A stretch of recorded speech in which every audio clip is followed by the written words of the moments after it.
तूफानी समंदर भी जिसके आगे खामोश हो जाए।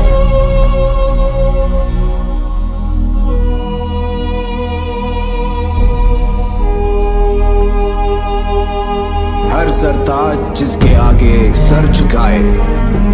क्यों हुआ अलूरी सीताराम राजू के खिलाफ विद्रोह? क्या होगी पूरी कहानी? क्या था Madras act? Hello and welcome to Bollygrad Studios. This is your host Palak and we are back with another interesting video. So let's get started without any delay. Baahubali series के बाद राजमौली ने RRR नाम की फिल्म बनाई। फिल्म बनकर तैयार है, release का इंतजार कर रही है, पर पेंडेमिक जाए तो पिक्चर आए। ये फिल्म तमाम वजहों से चर्चों में बनी हुई है। सबसे बड़ी वजह है खुद इसके डायरेक्टर राजमौली। राजमौली अब फिल्में नहीं इतिहास बनाते हैं। फिल्म की चर्चा में होने की दूसरी वजह इसकी स्टार कास्ट है। रामचरण और NTR junior south Indian cinema के सुपरस्टार्स हैं।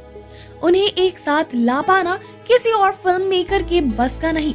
अगर साथ लाते भी तो उनके टैलेंट और स्टारडम के साथ न्याय होने की गारंटी नहीं रहती। तीसरी वजह है इस RRR का इंडस्ट्री से कनेक्शन होना। यही चीज इस फिल्म को लेकर सबसे बड़ा कंफ्यूजन क्रिएट कर रही है। RRR का फुल फॉर्म हुआ राइज रोर रिवोल्ट। हिंदी में बोले तो उठो, गरजो और विद्रोह करो। साथ ही इस फिल्म से जुड़े तीनों लोगों का नाम भी R से ही शुरू होता है। राजमौली, रामचरण और नंदमुरी तारक रामा राव यानी NTR जूनियर से ये फिल्म दो ऐतिहासिक किरदारों के बारे में है। ये दो लोग हैं जो अलूरी सीताराम राजू और कोमाराम भीम।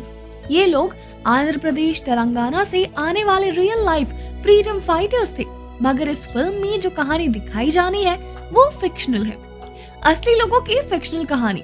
आइए जानते हैं कि ये दो लोग कौन थे और इनकी कहानी भी क्या थी। दोस्तों, आपको बता दें कि 1882 में ब्रिटिश राज में मद्रास फॉरेस्ट एक्ट पास कर दिया था।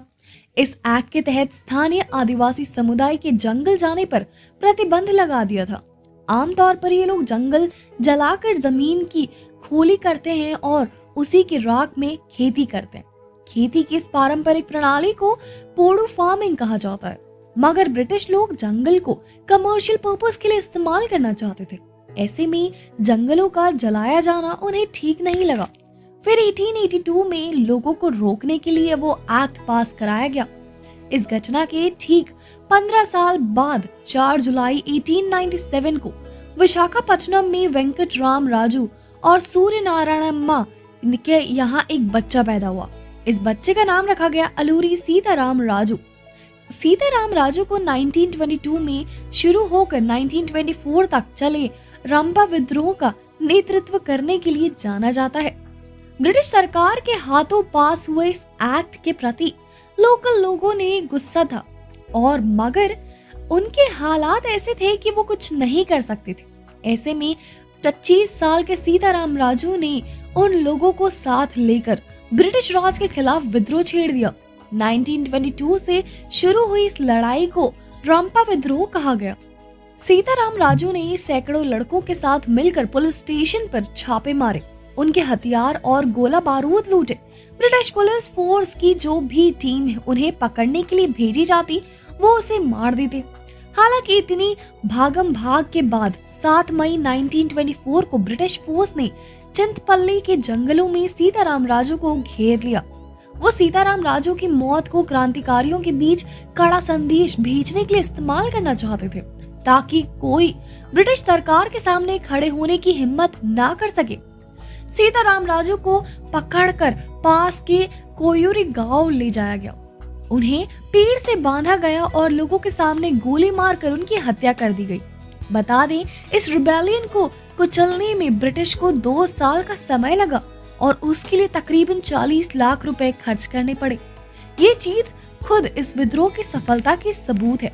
SS राजमौली बताते हैं कि उन्हें RRR को बनाने का आइडिया चे गवेरा की डायरी पर बनी फिल्म द मोटरसाइकिल डायरीज देखने के बाद आया।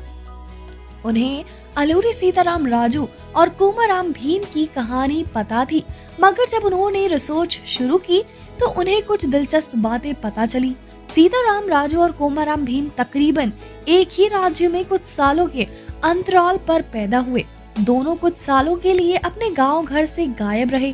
जब लौटे तो अपने ब्रिटिश राज के खिलाफ बंदूकों को उठा दिया, अपनी आखिरी सांस तक लड़े और फिर शहीद हो गए।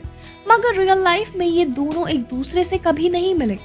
राजमौली अपने एक इंटरव्यू में बताते हैं कि उनकी क्रांति और विद्रोह की कहानी सबको पता है, मगर जब ये दोनों क्रांतिकारी कुछ समय के लिए घर से दूर रहे, उस दौरान इनके साथ क्या हुआ, इस बारे में कोई डिटेल या रिकॉर्ड मौजूद नहीं है।